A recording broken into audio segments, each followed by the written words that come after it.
For my professional development certifications, I chose to do LEGO Mindstorms EV3. I chose to do these certifications because my first year working at my current district, the students came to me asking me if I would help them by being their robotics coach. I was flattered by them asking me, but I soon realized, even though it was because the person who I replaced was their robotics coach in the prior years, so it made sense for them to ask me. But still, I didn't want to let them down, and so I went on and I volunteered to be their coach and started learning about robotics then. They largely carried me that first year, with them teaching me definitely more than what I was teaching them. So I vowed at the end of that school year that I would try to get more information and educate myself even more so that I could become a better robotics teacher.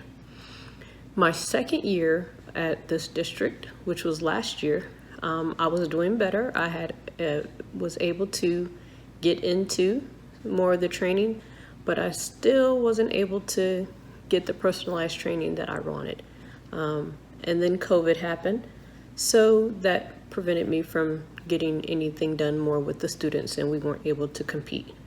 But when I started this course and we were afforded the opportunity to get this training done, I quickly knew this was the training that I wanted to do. This training for the EV3 can be used in so many facets throughout the schools, and not just for robotics competitions. The LEGO Mindstorm EV3 certifications consisted of 4 separate certifications. The first certification was getting started. The second one was in the classroom. The third was programming. And then the final one was LEGO Mindstorms education. During these 4 courses, you did have to score an 80% or better in order to be awarded the certification in each module. It showed also how in there you can use these things for math and for science, and not just for being a robotics coach. I think that these will be very instrumental in those types of classrooms because it allows them to get a hands-on application. Even though the training itself did come into some terminology that maybe the teachers won't want to really listen to at first, because new terminology and coding is uncomfortable for a lot of people.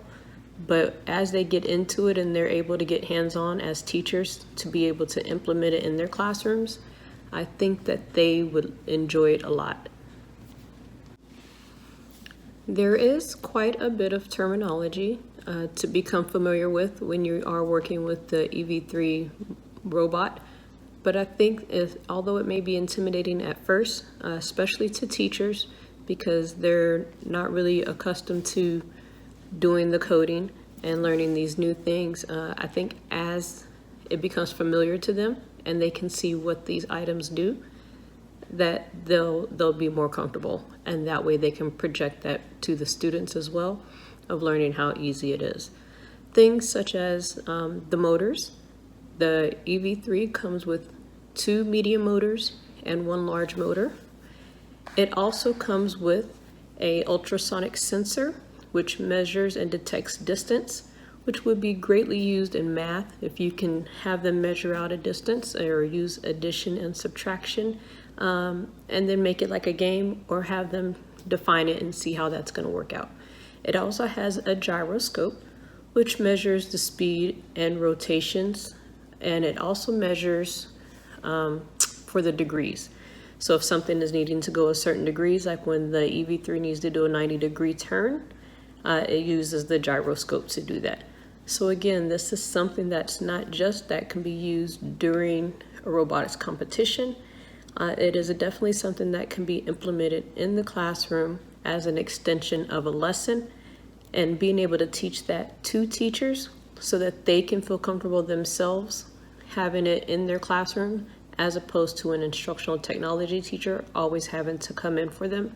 I think this training would be very beneficial for teachers to learn, not just as instructional technology, but any other classroom teacher. Please see the slides included to get a visual representation of a few of the components that I mentioned, such as the motors and the sensors and the brick. Thank you for listening. You have a great day. The EV3 LEGO Mindstorms brick is the main component for the robot. This is where the commands will be sent from the program, and this is where the motors and the sensors are attached to draw out the commands. The sensors that come with the EV3 LEGO Mindstorms robot are the ultrasonic sensor, which measures and detects distance, the gyroscope sensor, which measures rotation speed and rotation changes, the touch sensor, which responds to commands when the sensor is touched, and the color sensor, which distinguishes between 7 different colors. The EV3 comes with 2 motors. It comes with a large motor, and then it comes with 2 medium motors. The LEGO Mindstorms EV3 certifications can be found on the Microsoft Education website. There are links to these on my certifications lower down on the website here. So if you would like to go directly to them, please click on my certificates and it will take you directly to that link. Thank you.